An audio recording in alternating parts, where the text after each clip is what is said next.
Okay, let's see this question. When water is filled in a glass, one can fill it to height h above the rim of the glass due to the surface tension of water.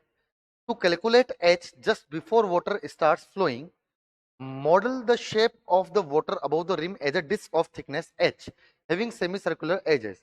As shown systematically in the figure, when the pressure of water at the bottom of the disc exceed what can be understood due to surface tension, the water surface breaks near the rim and water starts flowing from there. If the density of water, surface tension and acceleration due to gravity is this, find the value of h. हम लोग basically जानते हैं कि हम किसी भी container में जब कोई फ्लूइड भरते हैं तो फ्लूइड उसके अपर एज पे आकर कुछ ऐसा सर्कुलर डिस्क बना लेता है और हल्का सा नीचे लटकता है.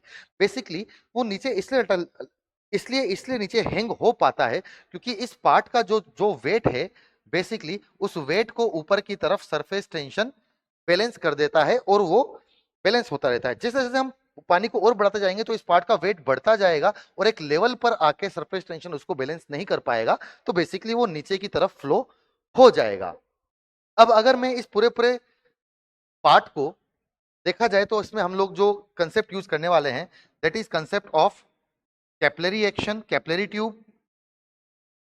ट्यूब के एक्शन में हम लोग जानते हैं, अगर हम लोग इसको अपर पार्ट से देखें तो हमें बेसिकली जो अपर साइड है वो कुछ इस तरीके की दिखाई देगी कि साइड्स में से वो सर्कुलर हो गई है और हमें इस तरीके से दिखाई दे रही है. Now this whole is the beaker जिसका बेसिकली रेडियस है दिस आर. एंड सपोज ये जो सर्कुलर साइड बन गया है, इस सर्कुलर साइड का जो टोटल हाइट है वो h दे रखा है, तो इस सर्कुलर साइड का जो रेडियस होगा वो बेसिकली h/2 हो जाएगा. अब क्योंकि जो एक्सेस प्रेशर बना है उस एक्सेस प्रेशर के लिए हम लोग P एक्सेस प्रेशर का फॉर्मूला जानते हैं विच is nothing but delta P, जिसको हम लोग जानते हैं विच is nothing but T into 1/r1 plus 1/r2. क्योंकि दो रेडियस ऑफ कर्वेचर से ही जाके ऐसी सरफेस बन सकती है कि आप इस तरफ बीकर की सरफेस की रेडियस पे गए और उसके बाद आर ये जो दूसरी छोटी आर वाली रेडियस है उससे अपनी एक पूरी की पूरी सरफेस बनी, तो वो एक सेमी सर्कुलर या एक पूरी सर्कुलर सरफेस यहां पर बन जाएगी. तो let's say this is R1 and let's say this is R2. जो एक्सेस प्रेशर है which is nothing but due to the weight of this whole mass, और वेट की वजह से जो जो जो एक्सेस प्रेशर बनेगा which is nothing but rho g h is equal to T upon 1/r plus 1/r. अब क्योंकि हम लोग जानते हैं कि ये जो छोटा सा जो थिकनेस है वो h बहुत ज्यादा छोटा है, तो बेसिकली इसकी जो रेडियस है स्मॉल r वो बहुत ज्यादा ही छोटी होनी चाहिए. Small r should be very very very very very smaller than capital R.